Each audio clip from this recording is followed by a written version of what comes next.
can I tell you? So we are recording, but first I want to thank Professor Koba for inviting me into class today. I met Professor Koba a number of years ago when I first bought SBRnet back I guess I want to say like 2021. Actually, I bought it in 2019, but we met Professor Koba, and he's been a wonderful supporter of ours, and I've been in a number of classes, and I've really enjoyed my time working with students from High Point, so I anticipate that to continue. So what we're going to do today is kind of divide it into a couple of areas, but the focus of the presentation is going to be about try to demystify the data process a little bit. When people talk about data, they can get a little bit glassy-eyed, for lack of a better word, because, it can be kind of a dry subject, but really data is really the engine that drives decision-making. And depending on what it is that you decide to do, if you decide to stay in sports or you don't decide to stay in sports, you're going to be using data to help drive decisions that you're going to be asked to help make, whether it's with your boss, whether it's with, any other type of situation. Data really is the engine. We're going to try to demystify that process, because I think when people think about data, hey, can I stop for a second? Is that somebody wearing a Miami Dolphin jersey in the back row? Young lady? Oh, no. Oh, okay. And all the way on the right? Nope. Okay. Sorry about that. I'm a huge Dolphin fan. And after last week's performance, but we're going to talk a little bit about a number of different things. We're going to focus on football today, but we're going to hopefully put it into some interesting context. But just so you know, before I get into actual presentation and all that, I have a couple of things I want to ask. I'd like to get a little engagement going. How many of you think that you would want to get a job in the sports business once you get out of school? Wow. That may be the largest number of hands raised that I've ever had in any of the classrooms I've ever done. I can tell you firsthand, as somebody who's been in the data side of the sports business for over 20 years, it's a great business. Sports are fun. And if you can't have fun with sports, go pick something else to do, because sports are really fun. It's one of the reasons why I haven't even had all my coffee this morning and I'm already jacked up talking about it. But, even though sports are fun, it doesn't mean that it's not a lot of work, and it's not going to be a lot of effort on your part in order to make yourself valuable. And data is going to be a big part of that. Let me ask another question to the group. There's a number of stories. Somebody give me, and you don't have to raise your hand if you don't want to, somebody give me one or two of the top stories right now in general in the sports business. Does anybody want to take a shot at it? All right, so what you got?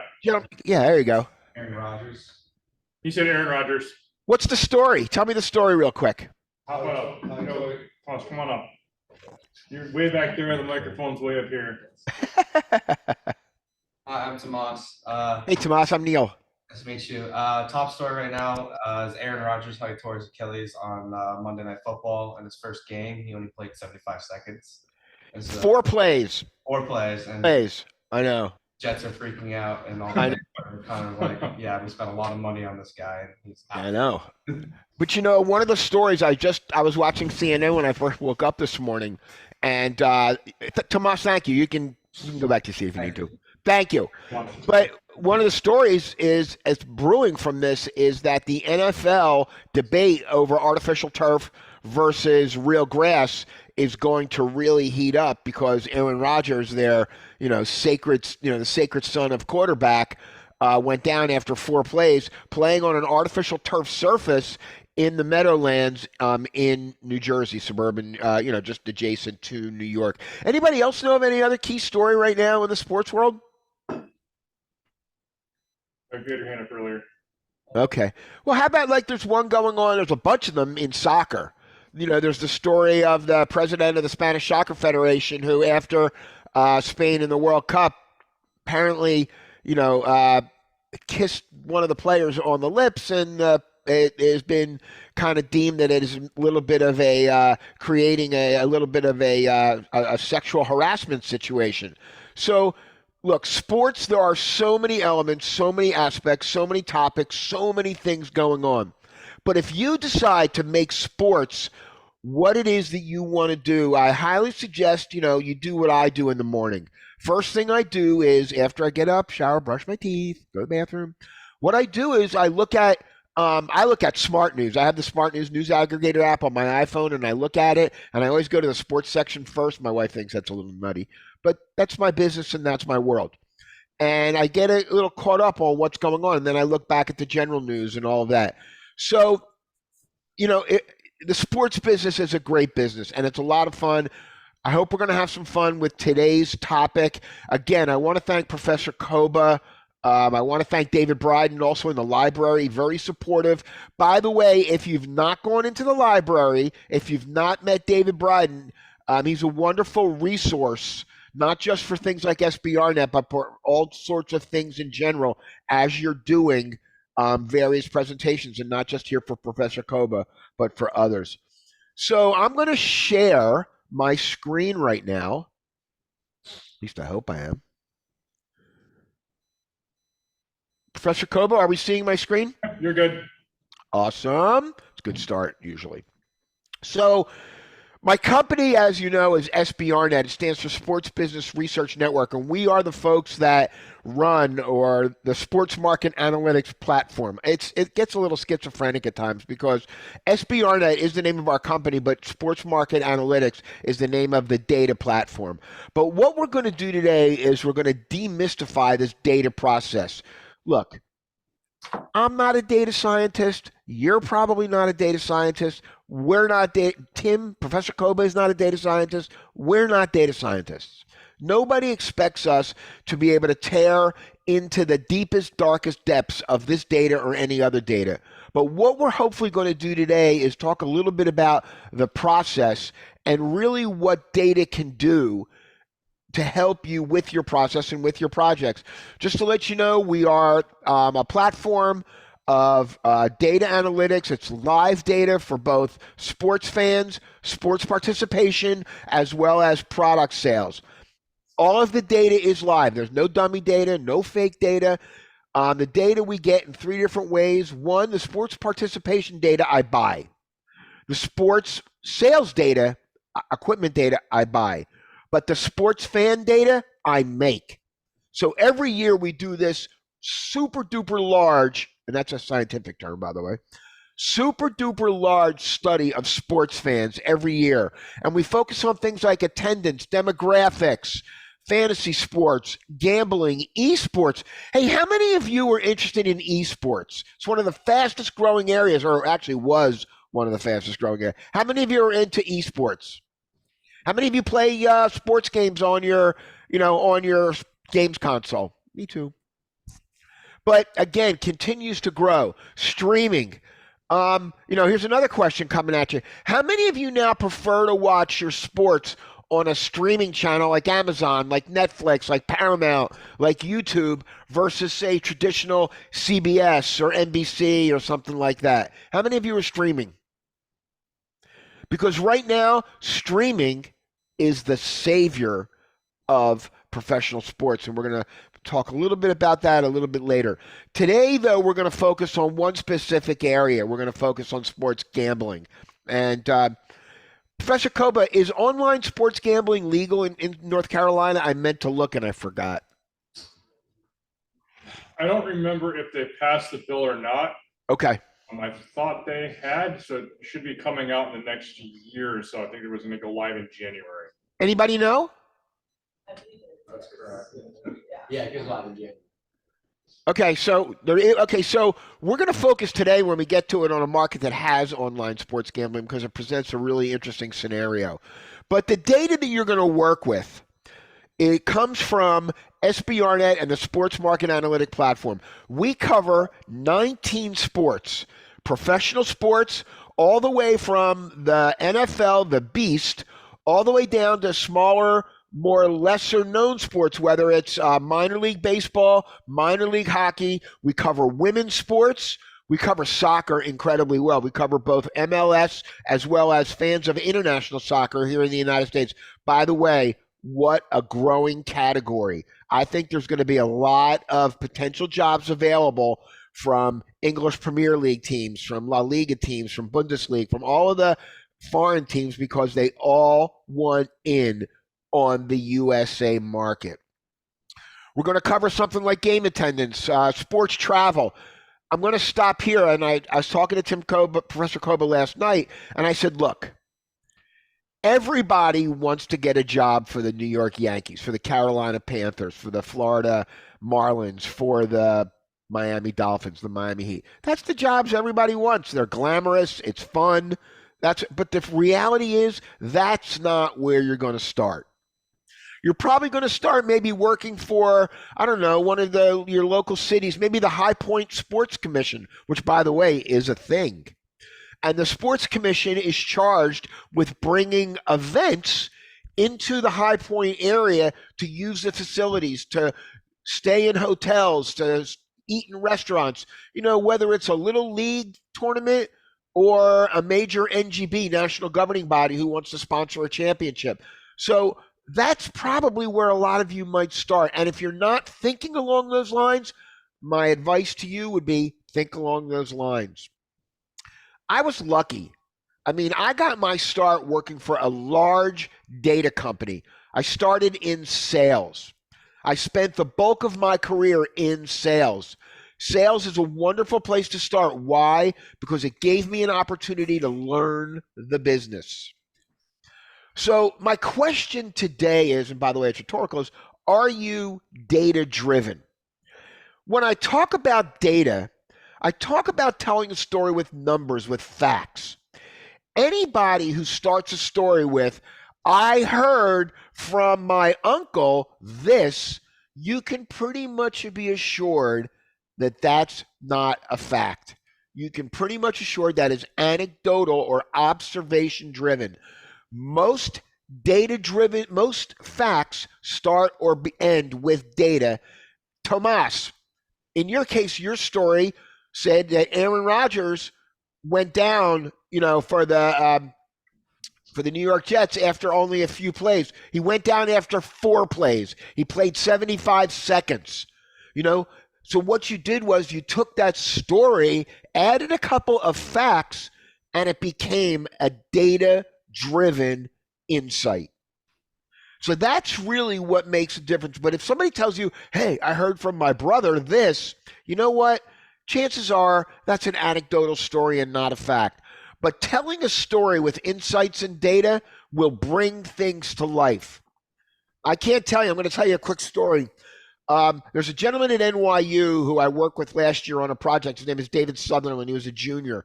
He went into for an internship with not the New York Red Bulls, but the other MLS team, the NYFC, the New York Football Club.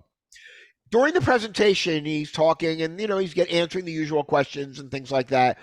And all of a sudden, David pulls out a couple of charts and graphs that he ran from SBRnet, turned them into charts and showed them to the general manager of New York FC. He starts looking at them. He gets up from his chair. By the way, David thought the interview was over.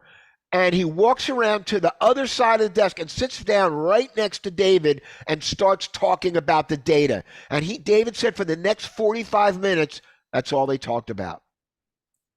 He said it was amazing how data is able to change the nature of conversations, change the nature of decision-making, change the nature of what it is that you want to do. If I would have known about this, I remember when I was I was 17, and my brother actually I was 18 maybe. Maybe get my numbers messed up. But my younger brother had just learned how to drive, and I'd been driving for about 2 years. And I remember when my mother gave my brother a curfew that was literally 2 hours later than the one I was given when I was 16. I was like, what the hell? And you know what? I can remember if I would have come out with some facts to my mom and dad, I probably would have been more successful at getting to, let's say, extend my curfew now that I was a little bit older. I wasn't 18 yet. And my mother was tough. Trust me. You didn't want to come at my mother with anything but a good story and some good facts. But a data-driven approach has the ability to inspire. It allows you to focus on what is important. It allows you to see the market and the bigger picture of things. We're going to look at the bigger picture today of sports gambling. It allows you to focus on changing market conditions. Remember earlier when I talked about streaming? Streaming is going to be the savior for a number of sports. Baseball was in trouble. Baseball was no growth for 2 years running. All of a sudden they activated, they got, more and more into streaming post-pandemic. Guess what? All of a sudden, baseball's growing again. So we're going to talk about, I call this Neil's 7 steps to building a great story. Now, it's 7 steps, but it's not going to be a lot of data. It's not going to be, a lot of work intensive. But it is going to mean that you do need to follow a little bit of a procedure. Step 1 is always choose your topic. I know, Professor Koba, have they chosen topics yet, or are they going to? They will. So Professor Koba has a list of topics. And by the way, these are things that we've worked on together that are going to be what you're going to work on for your projects, and you're going to work on different types of projects and different elements. But today, my topic is we are going to work on establishing a sports gambling partnership, and we're going to focus on the New York football teams of the Jets or the Giants. Now, I don't know your moms and dads. I don't know anybody here, but I don't even know you except for Thomas now, who I know. How many of you have placed a bet on sports at one point or another? Yeah, most of it. Me too. How many of you have, well, I guess most of you are probably under the age of 21, so I was going to ask you how many have done it legally, but maybe I won't go there. But, sports gambling right now has become just one of the gray areas that, a lot of you could be looking at for jobs. And it really presents a lot of great opportunities. But what we're going to do is focus on using the topic of sports gambling to establish a partnership with, in this case, we're going to look at 2 football teams, the Jets and the Giants, that play in the exact same stadium. And that's why I chose them. So steps 2 through 7 in the Neil 7-step plan. So number 2 is you want to understand your issues, your challenges, and your market. What I like to have you do here is, and I'm going to change screens, I hope. Oh, boy. Did the screen change, Professor Koba? You're on SBRnet right now, yes. Perfect. So any of you that have not been on SBRnet, have not kind of just gone and cruised on the site, go to your library website, type in Sports Market Analytics or SBRnet, and you're automatically on the site. There's no username, no password. The school has a great arrangement with us. All you've got to do is go on the site. And while I'm going to take you to a number of different places, I always start step 2 right here. It's our what we call super search or mega search. I go up here. Obviously, I've done this already. In this case, I typed in gambling. I hit enter, and up on the screen will come a number of relevant articles that and analysts have already curated and previewed to determine if they can be, if they would help. And then also on the other side will be relevant research. We're not going to talk about that right now. So this is always where I start. So whatever topic Professor Koba gives you, let's say you're going to work on attendance. Did I spell it right? I think I did. Yep. So here, attendance, U.S. Open broke attendance records. Do any of you know, what, I'll skip the question.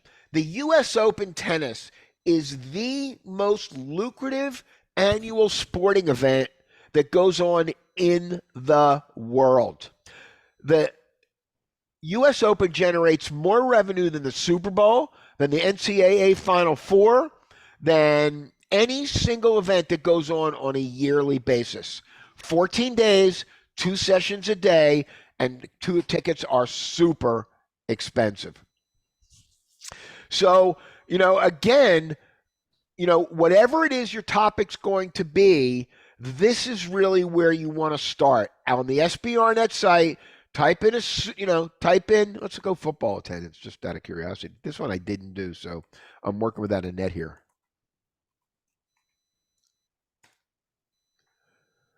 Okay, there were no articles, I don't think. Nope, no articles here, so you would have to broaden your search a bit.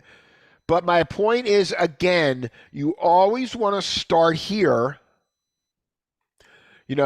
with your various topics. And by the way, doesn't mean it's the only place. You should go on Google also. And when you go on Google, go beyond just the first couple of articles that come up. Go 2 or 3 pages deep. How many of you are using ChatGPT or one of the AI-driven, sources? I know I am. I've started using it more and more.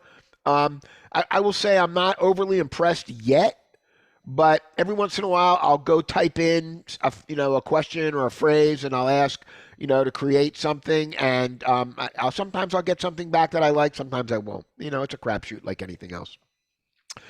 So let's go back here. So number two, of course, is the data. Number 3 is choose your data from SBRnet. There's a ton of data here. There's data here in what we call our summary section. And if you go here to the single sport reports, here's where you can get comprehensive yearly data on any of the sports we measure. And as an example, here's what we would get if we clicked on the NFL.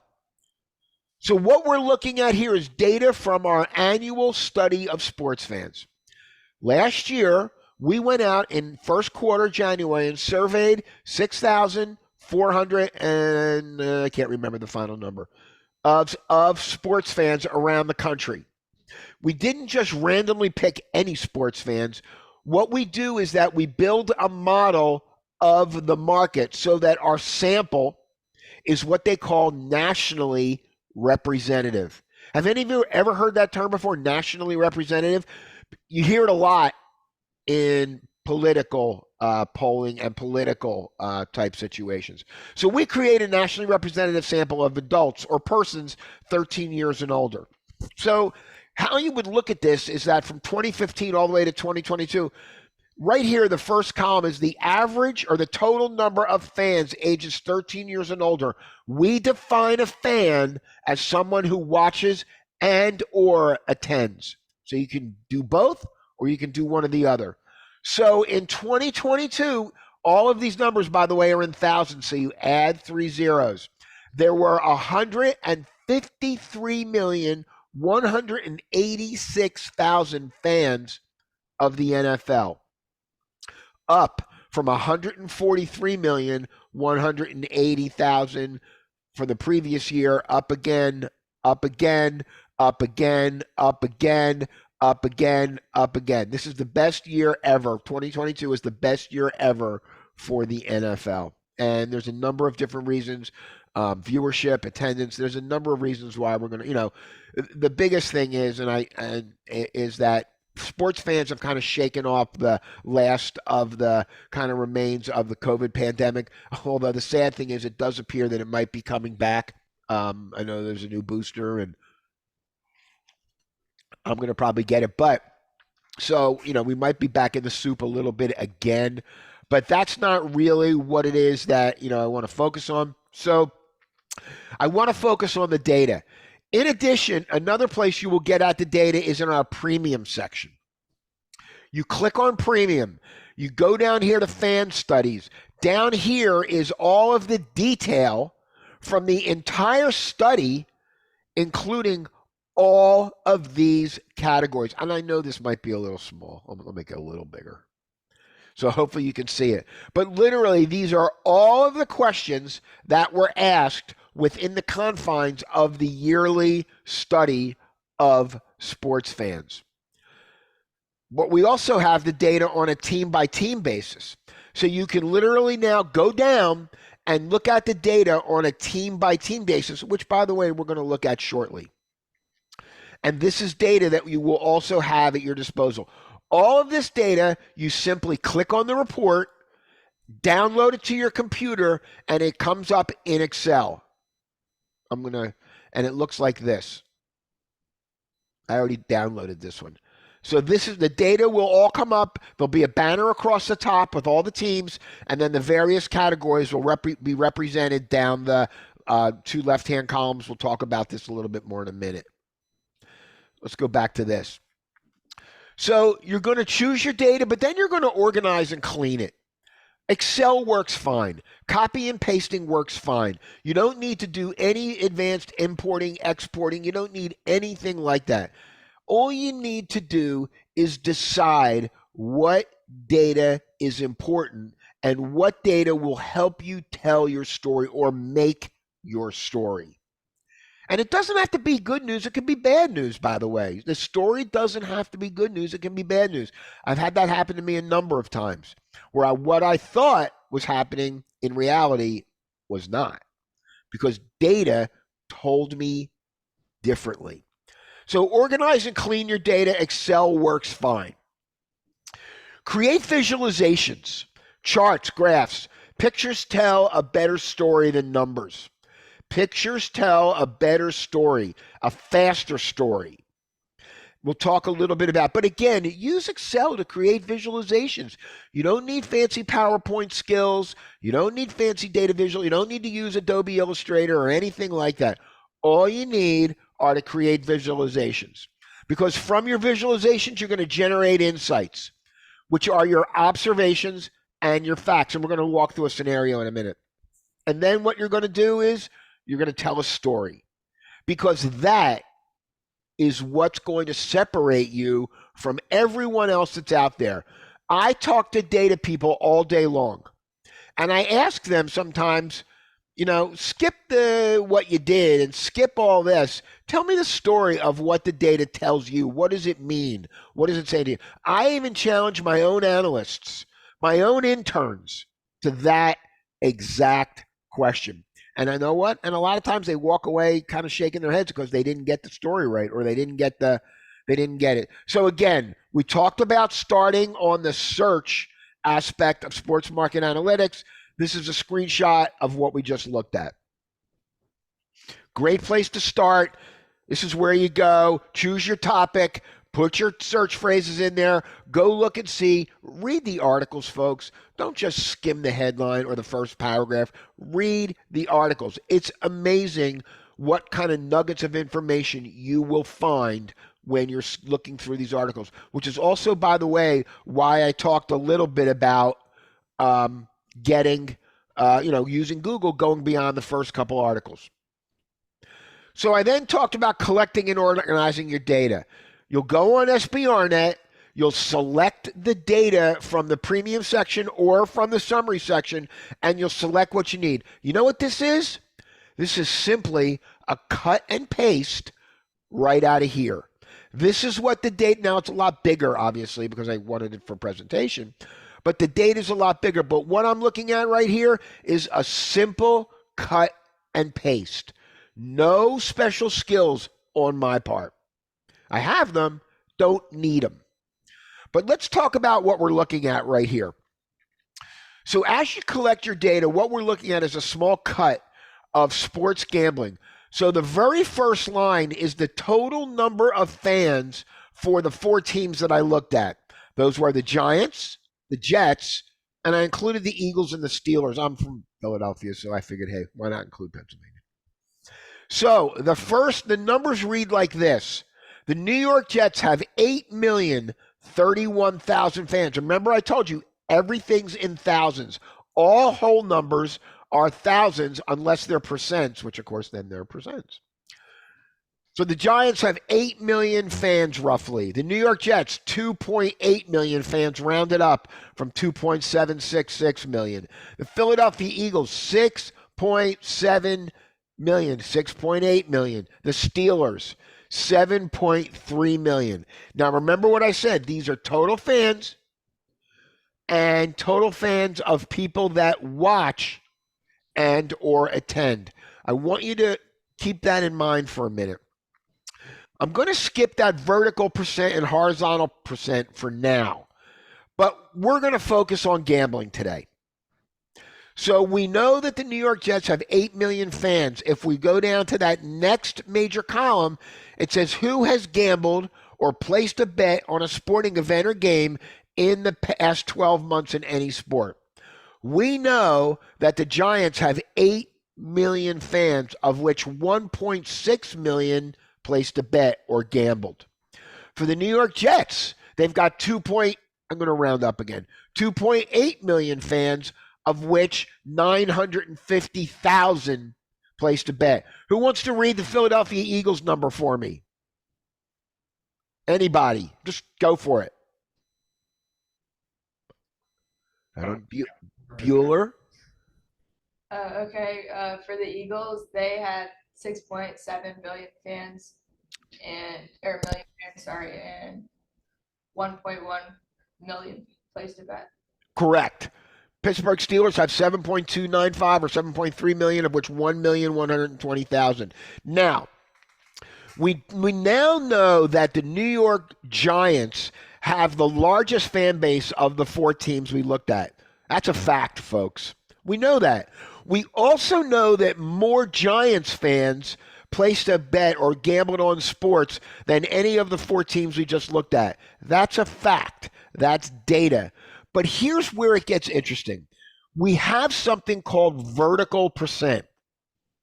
The vertical percent is where you're able to get at the likelihood of reaching certain fans. So here's what that means. So we know the New York Giants have 8 million fans, of which 1.6 million placed a bet. 20.1% of Giants fans have placed a bet on sports in the past 12 months. We know the New York Jets have 2.8 million fans in the total, of which 950,000 placed a bet. But look at this. 34.3% of Jets fans have placed a bet on sports in the last 12 months. Now, here's my question to you. If you were going to go make a presentation, let's say, to, in order to try to get a sponsorship from one of the New York football teams, which one would you more likely go with? Would you more likely go to the New York Giants with the bigger fan base and more fans that gamble? Or might you say, you know what? I would rather go after the New York Jets that have a higher percentage of fans that gamble. Does anybody have a clue on, the answer to that? It's a tough answer, by the way. A little bit of a trick question, too. I'll just take care of it. How's that? Since we're running out of a little bit of time. The Jets and Giants play in the exact same stadium. They play in the MetLife Stadium across the river from Manhattan. 81,000 people attend the games. Both teams are sold out. Now, do they have 81,000 actual people, souls in the building? Not always. But theoretically, they do.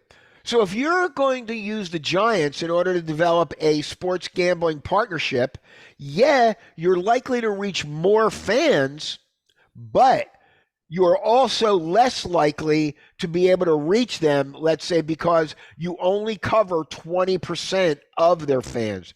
So if you threw, let's say, a sign or signage in MetLife Stadium, you're only probably going to reach about 20% of the Giant fan base with that signage, or 1.6 million. Now, that's a lot of people, don't get me wrong. But if you put that same sign up with the Jets, you're likely to reach 34% of that 80 million people. I'm sorry, 81,000 fans that are there. So sometimes it's better to get a higher percentage of fans. And this, Professor Koba, I would hope that you would maybe explore this a little bit more in class as you go. Because sometimes the percent or the market share or market coverage, and I'm running out of time, is better than reaching a lot. Because you know why? You can probably be successful and spend less money. Because the Giants are going to charge you based on reaching that 8 million or 1.6 million, whereas the Jets, are only going to have to charge you based on reaching 950,000. But if you reach that 900, if you do that deal, you're more than likely to reach Jets fans who gamble. We then break it down by fans that gamble on a sports book. Interesting enough that 1 million Giant fans use a sports book, 637,000 for the Jets. But guess what? More Jet fans are likely to use an online sports book, and it's not substantial, but more Jets fans are more likely to use one of the online sports books, whether it's DraftKings or whether it's one of the other, MGM, Caesars. There are a bunch of them. But if you're going to be talking about gambling, you always want to look at both the percentages as well as the total number. But then you want to turn that information, like I just did, into an easy-to-use visualization. Folks, this couldn't have been any easier to do. This literally took me maybe 10 minutes. I even tried to hot dog it up on the one on the right, and I said, forget it. No reason for it. We know the fans. It's on the left-hand chart. We know the Giants have more fans. We know the Giants have more fans that gamble than the Jets. We know that. That's a fact. We looked at it in the data. So you would show that to, let's say, the team or to one of the online gambling companies. But look at the chart on the right. It's completely flipped around. We know that more NFL fans, a higher percent of fans of the Jets are more likely to gamble than the Giants. This one visualization, these two here create two great sets of insights. It helps you generate your insights. New York Giants have over 8 million fans nationally versus 2.8 million for the Jets. Fact. We know that from the data. 34.2% of Jets fans are more likely to gamble on sports than the 20% of New York Giants fans nationally. Now, I did a little bit of calculation there of the difference between the 34% and the 20%. So I did a little bit of math. It's not simple. If you want to know how to calculate what they call net change, I can help you with that. I can send you the formula. It's not hard. It's basically very simple algebra solving for X, which I'm sure you all know how to do. 67.1% of New York Jets fans are more likely than the 65.7% of New York Giant fans to use one of the online sports books. Again, if you want to put together something in gambling for online sports books, you might want to go with the Jets fans, even though there's less of them. So here's the challenge. Who wants to tell me a quick story using the data or using the information or the insights that I just showed on the screen? Does anybody want to take a shot?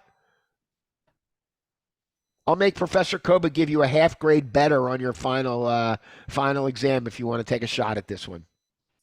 How's that? I just gambled away somebody's grade, Professor Koba. How does that sound?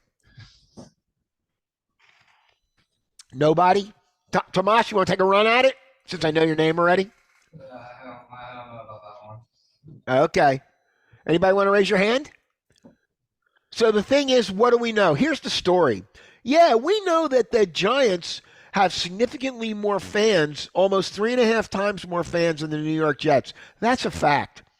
We also know that more fans, they have more total fans that gamble on sports than the Jets. That's a fact. But we also know that if you're going to do signage, if you're going to do a sponsorship, you're more likely to be successful or generate better results because you will more likely reach a higher percentage of the Jets fans. It's not always about the big numbers. It's about where you can be most successful.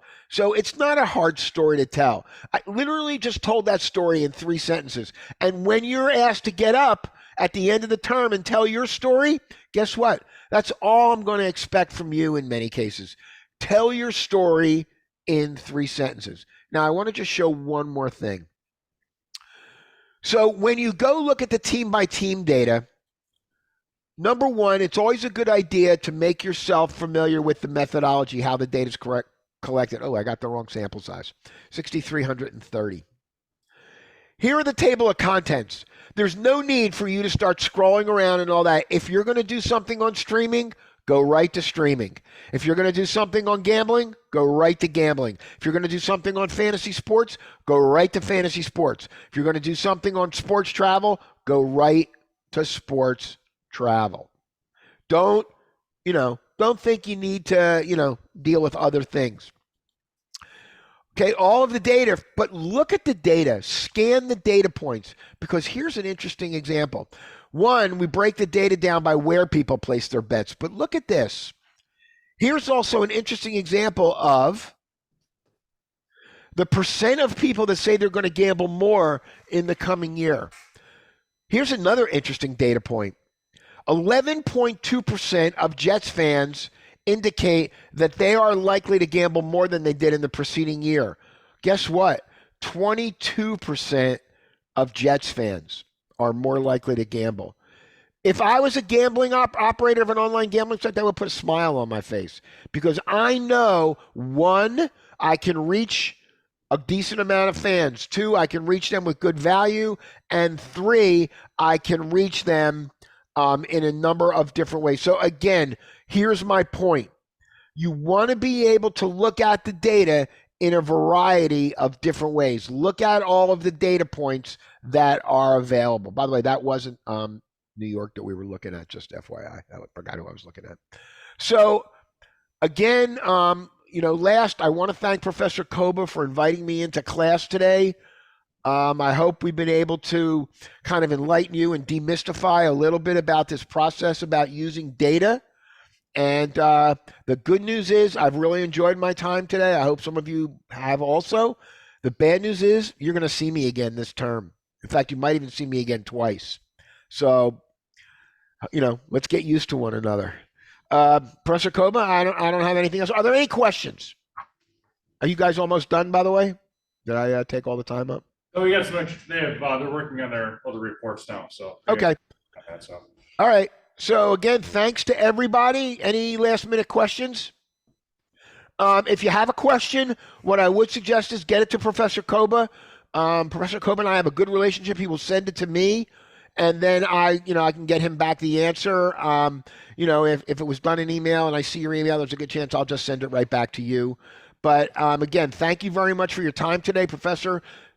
Tim, thank you for inviting me in. And hey, I want to wish everyone good luck on their assignments and projects this term in Professor Koba's class. Thank you. Thanks, Neil. Appreciate it.